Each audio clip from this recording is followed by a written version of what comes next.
Hello everyone, welcome to a Descent Journeys in the Dark 2nd edition. This is my review of the Crusade of the Forgotten. But then you already knew that anyway. So, if I get this out of the way, and let's start off with the little rule booklet kind of thing. Well, I guess that's what it's going to be called then, isn't it? Booklet kind of thing. Right, well, let's just start off. If you've never actually bought a Hero Monster Collection, this is all you need to do. If you have the conversion kit, remove the heroes and monsters and as well as the cards and just replace it with the new stuff. And of course, when you're trying to play a rumour card, which are these, well, let's just say you won't be able to play this without this anyway, but in order to use this rumour card you actually need to be using a rumour deck. As stated, when playing a campaign that utilises rumour cards, add the include a rumour card in there. It doesn't actually give you any rules of the rumour cards at all, so you actually have to have a rumour deck anyway. And in order to have the rumour deck, you need to actually have one of the mini expansions, as in like Troll Fins or Lair of the Worm, etc, etc. Right, well, that's that out of the way. Let's just show you some of this, which is really interesting. Yet again, only 3 search tokens. That's going to be the mainstream. It's not a error or anything. It's literally something for the Overlord to go, yeah, I definitely want to play this rumour card. Considering that when it comes down to victory, if the heroes win, they don't get anything. That's it, they just stop the Overlord. The Overlord wins, well, he gets the Forgotten Sorcery Overlord card and 1 rumour card as well, which the Forgotten Sorcery card is, play this card when you activate a monster with the range attack type. Till the end of that round, each monster in that group gains Sorcery 2, and that's after making an attack roll. This monster may convert up to 2 range into damage or up to 2 damage into range. Yeah, I really do like playing with the sorcery. Anyone that hasn't played with sorcery yet, you're gonna really love sorcery. Anyway, that's the Overlord reward card. So literally, heroes win, they stop the Overlord. If the Overlord wins, they get something special. That's all. Just that Overlord reward card. So then we go straight to Act 2, which is the Shadow Side Watch. And yeah, again, only 3. So actually, you probably can't see this through this camera. It's not a good camera, but still, it's the only one I have. And as you can see, there's a lot of X's. Now these X's are just monster placements. So the green ones are the Goblin Archers, the yellow ones are Sorcerers, and the red ones are Golems. No, you don't have all of them, you just place whatever you have in the group limits. So yeah, it's quite an interesting setup, but if you take a look at the rewards, who's get the better option? As I'm saying, the Overlord probably would definitely want to play these rumour cards. It gives them a lot more of a oh geez, I wonder what rumour card I'm going to be playing and all that stuff. Oh, no, none of these aren't all that good, but still. Here, check it out. Right, if the Overlord wins, place this card in your play area. Exhaust this card when a monster with the building monster trait is defeated. While this card is exhausted, each monster with the building monster trait gains Shadow. So a hero adjacent to this monster that declares an attack must spend 1 surge, or the attack is missed. Or if the hero's reward is, you may return this card to the game box before the choose monster setup. If you do, heroes decide which monster groups the Overlord chooses for each open monster group used during the quest. It's a one-time offer for the heroes, but for the Overlord, it's a lot more better. Literally, it's something for the Overlord that would play these rumour cards, which I really do like. So that's practically the Crusade of the Forgotten in a nutshell, really. Right. One thing to be sure is that let's do the next part, which is comparison. When I mean comparison, I mean the conversion kit to the new ones. But of course, before I do that, I was a lot more interested in this Crusade of the Forgotten, more so than the Crown of Destiny, as really, you know, it was not bad. It was just, let's just say, they're all, the heroes were just, yeah, like that. However, this one, Crusade of Forgotten, well, there's no male characters in this one. It's all female characters, unlike the Crown of Destiny, which is all male characters. This one has all female heroes. Oh, I'm certainly not going to complain. So, as you can actually see, that the Andrea Rune Hand actually has the same stats. It's 4, 12, 4 grey, exactly the same attributes. The hero ability is a lot more better. Wow, check this. Right, so each time a hero within free space of you suffers 1 or more damage from an attack, the figure that performed the attack suffers 1 damage. Whilst the old one was, each time you suffer 1 or more damage from an adjacent attack, that figure suffers 1 damage. So already, this is a, well, could just call it a bane or a buff. Well, either way, it's well, it's for everyone, and it's within free spaces of you, and it doesn't actually have to be from an adjacent figure as well. It could be from range, which makes this hero ability just absolutely amazing. So the heroic feat has slightly changed as well. Right, so choose 1 hero within free space of you. Then perform an attack that targets a monster within free spaces of you. So, if you have a melee weapon, it's you could still attack someone within free spaces. I mean, I'm like, what? Then the chosen hero recovers health equal to twice the amount of damage the target monster suffers from this attack. Whilst the old one was attack a monster adjacent to you and choose yourself or a hero from free spaces of you. The chosen hero recovers damage equal to the damage you've deal. So the new Andrea Rune Hand is absolutely amazing. Trumps, as in trumps over the old one. Anyway. The model, however, I don't know. She looks like she's tripping up.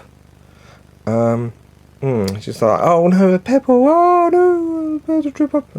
And about the halberd banner thing, that just looks a bit out of place, I think.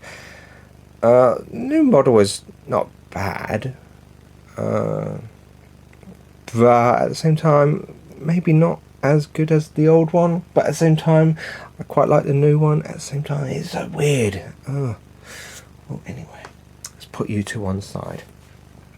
Next up we have Astara. Yes, oh, she's really nice. Anyway, well, when I say nice, I mean she's always nice. So same stats, same everything. Hero ability, slightly worded better, I guess, as this one is like, once per round you may spend 1 movement point to remove your figure from the map and place it in an empty space adjacent to 1 hero who is within 3 spaces of you. While this one was just once per turn, you may spend 1 movement point to choose a hero within 3 spaces of you and move to the empty space adjacent to the hero. The heroic feat is practically the same as well. Use at the start of your turn to move each other figure within 3 spaces of you 1 space. Whilst the heroic feat is just use at the start of your turn to move each monster adjacent to you up to 2 spaces. So the heroic feat, it does actually sound like the same, but it's not at the same time. So this is like every figure, so heroes and monsters within 3 spaces of you is to be moved 1 space. Okay, so by pushing monsters into lava and pits whilst moving other heroes around, it's hard to say, whilst the old one was that each monster that's adjacent to you move 2 spaces in any direction. The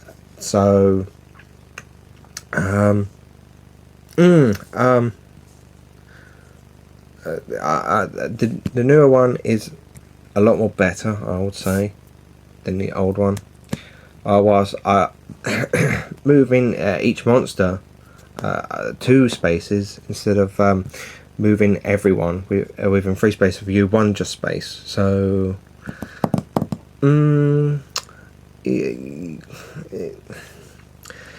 it could be that heroic feat could actually be a slight disadvantage, as some heroes probably might be in the way in order to want to be using this, but then it's a tough call. Really, it is all about trying to get heroes into a better position whilst moving monsters hopefully into pits. Well, of course, this one was actually able to do it a lot more better. Anyway, I still like Astara no matter what. She's amazing. Yeah, here she is. Just trying to get the camera light out of her face. Get out the face. And the staff's a bit bent, unfortunately. Next we have Tethris, favourite elf assassin. Stats are exactly the same. Hero ability is practically the same. It's like each time you perform an attack, you may roll your attack dice before you declare your target. If any dice are added after you declare the target, roll those during the roll dice setup. Wow, I can't actually speak. Don't know why. Oh jeez. So it's practically the same. I won't read all of that. It is literally worded a lot more better. But still, the heroic feat, the new one is like you use after you roll attack dice to choose 2 additional valid targets for that attack. Whilst the old one was just use after rolling attack, choose a second valid target. So I do like how it actually states use after you roll the attack. So you roll the attack dice, and then you say, I'm using my heroic feat. So just in case, if you roll that X, you're not going to be wasting that heroic feat. Especially if you get a lot of damage rolled as well. So, yeah. Here she is. Yeah, very nice. Very nice. Nice little cloak there. And last but not least, Talia. Not to be confused with Talia al Ghul from Batman. So, stats. 3, 14, 14, 4, which is very important. Always need to have at least a higher stamina if you have a low movement. Wait, camera, stop moving.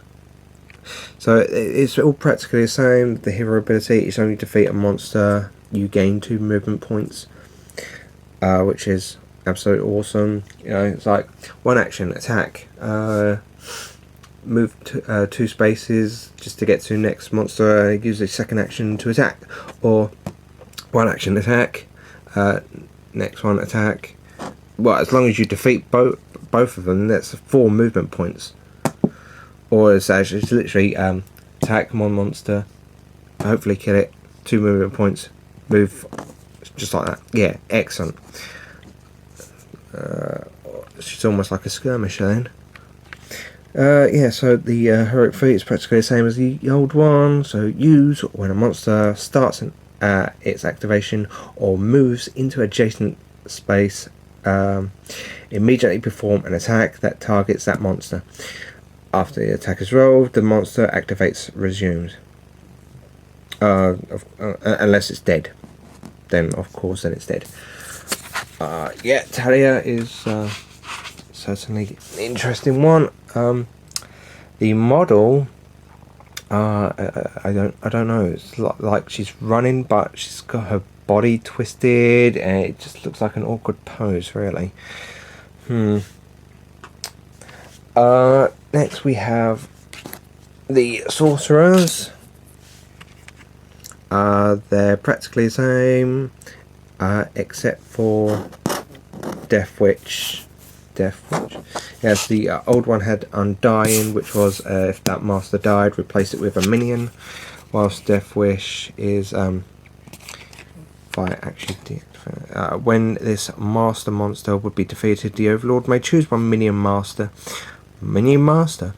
That doesn't make any sense. It's a contradiction, isn't it? Would choose a minion monster of the same group to be defeated instead. If it does, the monster recovers all health. Downside: if the heroes are smart, they'll probably try and take him down to at least 2 or health left, or 1 health left, and then leave him like that until the time comes to get rid of all the minions.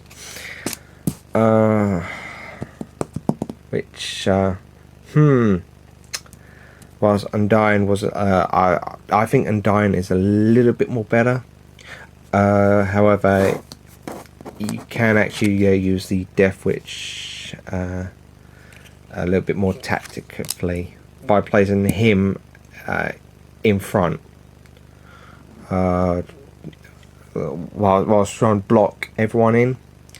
Yeah, it's a little bit hard to say. It's like you have oh, by the way, yeah, the sorcerers, absolutely awesome.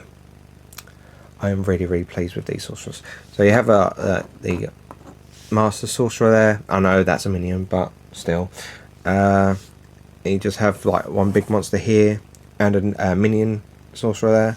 Okay, so that means that minion probably is not going to do anything apart from maybe summon. Hint, hint.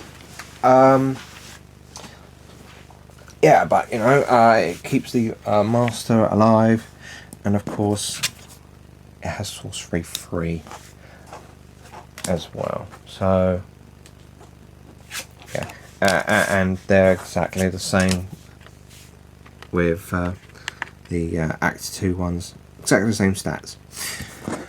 I do like the sorcerers myself, even with the replacing Undying with Death Witch. But really, it's probably the models, which absolutely is amazing. But next we have the Medusas. Nothing's really changed with the Medusas at all. As you can see, immobilize, poison, and immobilize, poison, and stun. That's really about it. It's the same with Act 2 as well. Same stats, everything. Yeah. So the Medusas were part of a expansion, which I never actually got the expansions for first edition. I only got the first edition stuff. The first edition base game, that is. The Medusa actually looks really good. I didn't realise that it was actually a single squared base, but wow, look at all that snake tail and all that stuff. That's really interesting. The only weird side is that it's got arms up saying "Don't shoot me." Oh well. Anyway, the last one is, of course, which apparently is a fan favourite, which I don't blame them. As soon as I got the conversion kit, I was like, I want the golems, I want the golems, I want golems, I want golems, I want golems. It's the golems. Exactly these same kind of stats. So they have iron skin, so they are immune to pierce in all conditions and are unmovable. So the monster may choose to ignore any game effect that would force it to move. Of course, the unmovable is only for the master, but still. That's the golem. Let's put the camera light back on. That's the golem. Looks a bit weird. Two hands up, but it actually looks like it's going to crush someone, and weapon in each hand, like Hulk smash style. Yeah, I like the model. I do. I really do. And at least now I have golems, which, let's face it, they are really they're going to be really tough, especially with a black defense dice straight off the bat. And then it goes to a black grey. Okay, so let's start off with what would actually be good for the classes. Actually, Talia, I think, would be an excellent knight. No matter what, I think the knight class is actually one of the best. She might make a good beastmaster, perhaps. I did say perhaps, but then again, it's all about using her hero ability. It's like each time you defeat and not the wolf. So kind of thing. Although she has 14 health and 4 stamina to start with, having the wolf next to her be beneficial in order to use the wolf to weaken the monster. But it's still all a bit of a gamble. You might do too much damage with the wolf and then the monster could die. I don't know. Perhaps a champion, getting all those valor to do more damage. Skirmisher is a bit of a weird one just because of movement 3. Berserker perhaps, but definitely a knight. That advance could be hugely beneficial. Astara, well, practically anything. The Conjurer might be not all that bad. The Rune Master definitely. Or one that I would consider would be the Geomancer. Using these summoning stones to teleport one place to the next, and then using her hero ability to from the hero stone from a summoning stone to go straight next to another hero. I mean, just wow, you could be moving really fast, huge steps on the way, out of the way, sorry. So yeah, Astara with the Geomancer class, it probably can't go wrong with that. As with Andrea, well, Disciple, of course. Hey, stop doing that. Disciple, of course. The Prophet, perhaps. It's like more re-rolls and all that stuff. Probably anything really. Healer classes tend to be quite over-rounded overall. Over-rounded? Is that even a word? Let's call it a word. Over-rounded is now a word. They're all overall fine. All fine. Tethris. Tethris, what could you do well? Practically anything. if you choose the treasure hunter, I wouldn't blame you. Now, of course, when it comes down to the treasure hunter using the hero ability, you can attack and then choose your target. Considering what you start out with, yeah, I can certainly agree with that.